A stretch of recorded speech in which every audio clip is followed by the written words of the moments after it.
Mary Kay Cabinet. Massive news about Shedeur Sanders and Tom Brady. He speaks and he telling the truth. We getting ready to talk about it right here on Sports Talk with B. Watts. Do me a favor. You got to do me a solid. Hit the like button, subscribe to my channel, and hit that notification button. It'll let you know whenever I go live or drop a video. And if you like to support the broadcast in any other kind of way, you can super chat and you can just simply join the membership. Join the membership. Anything that you do will be highly appreciated. Let's get this show started. Let's go. Took time and put in work. He showed up for grind time. They hate the young man confidence, just like they hated prime time. Sabotaged him in the draft. Depth chart put him last behind Flacco and Dillian Gabriel, and both of them is trash. It's clearly double standards, evidently not a problem with Shedeur. It's arrogance with Mansell. They called it Moxie. Browns insider Mary Kay Cabinet was a guest on 92.3 The Fan in Cleveland talking about this head coach search that the general manager is carrying on. As she mentioned, I know they are talking about Shedeur Sanders to these head coach candidates because Shedeur Sanders going to be the starting quarterback. Go ahead and tell us. We already know what it is because Andrew Berry already done said it. Andrew Berry already done put it out there in so many words that Shedeur is going to be the quarterback. So when you come in and we sit down with you, we want to know what you think about Shedeur Sanders. Can you work with him? Because that's who we going with this year. Either you good with him or you're not. And I guarantee you, every coach they done interviewed say, yeah, we like Shedeur. Him. He should have been the first person picked to me in the past NFL draft. That's what they saying. They want that job. Everybody keep talking about the Cleveland Browns organization and football team is the worst team or the worst job in the NFL right now who don't have a coach. I'd rather coach the Cleveland Browns than the Tennessee Titans. I'd rather coach the Cleveland Browns along with Shedeur better than the New York Giants. You think I would go to Las Vegas and coach? Time out. Time out on that one. But listen though, hey, I'd rather coach Shedeur Sanders. Yeah, we can send him to Vegas. All the thing I'm trying to tell y'all, family, I'd rather coach Shedeur Sanders with the Cleveland Browns organization, especially with that defense. Only thing the Cleveland Browns is missing, about 3 or 4 offensive linemen, a number 1 wide receiver, and you might need another running back because you don't know what Jenkins going to be when he come back off that injury. So you can get you another running back just in case, emergency. I'm just saying, family, when you look at the Cleveland Browns football team, even though the organization haven't been winning in these past years, several years, Shedeur give you hope. Shedeur give you stability. After what I saw Shedeur do this past season with no offensive line help, no wide receiver help, no running game, the Cleveland Browns head coach should choose. I'm just telling you, they should choose the Cleveland Browns, y'all. Yeah, with Shedeur Sanders as quarterback, and I guarantee you, I promise you, Andrew Berry trying to get the information from head coach and say, hey, what do y'all think about Shedeur?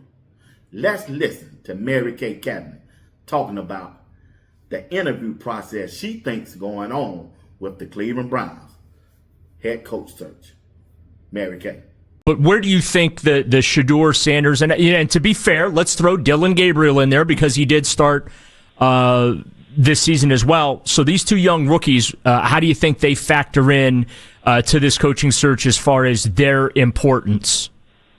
Well, I think that the Browns are probably talking to these candidates a whole lot about what they see and think about Shedeur Sanders, because out of anybody on this roster, he would be someone who would be considered to be a possible quarterback of the future. So I'm sure they're picking the brains of these guys to say, hey, what do you think of what we've got right here, right now?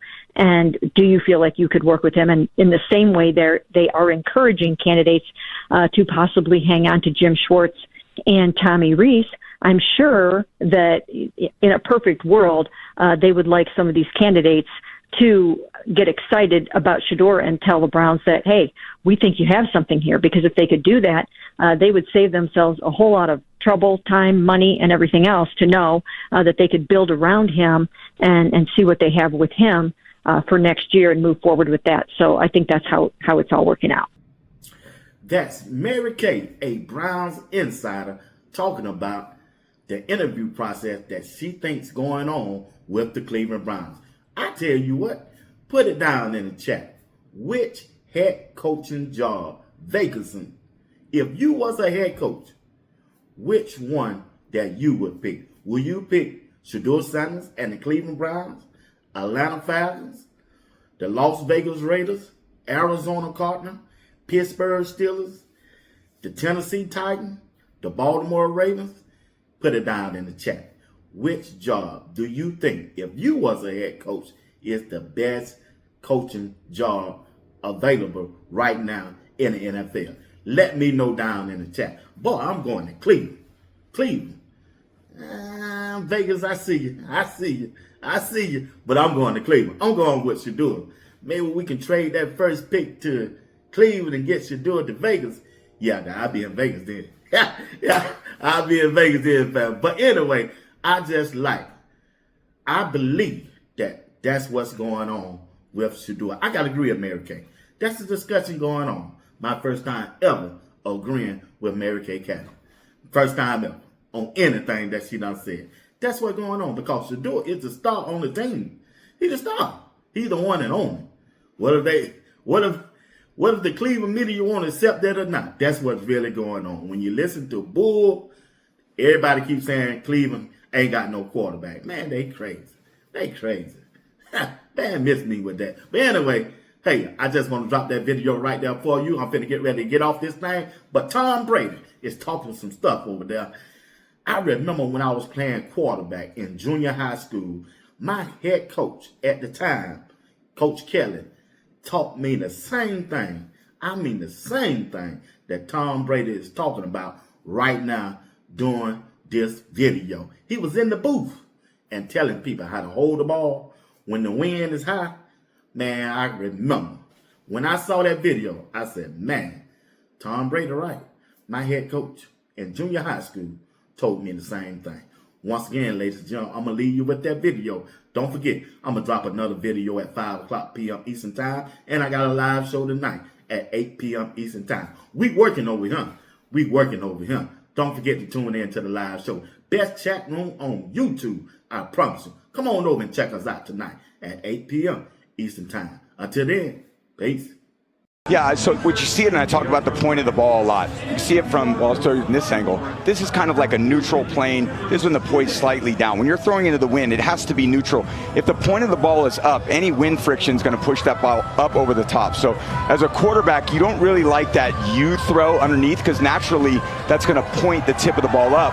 You'd like more of a C or an inverse, a reverse C. That's how you kind of control the point of the ball, and then you can kind of just snap it off as you throw it. But in these windy conditions, you can't be underneath the ball. There's too much wind surface of the ball to knock it off its path. Visit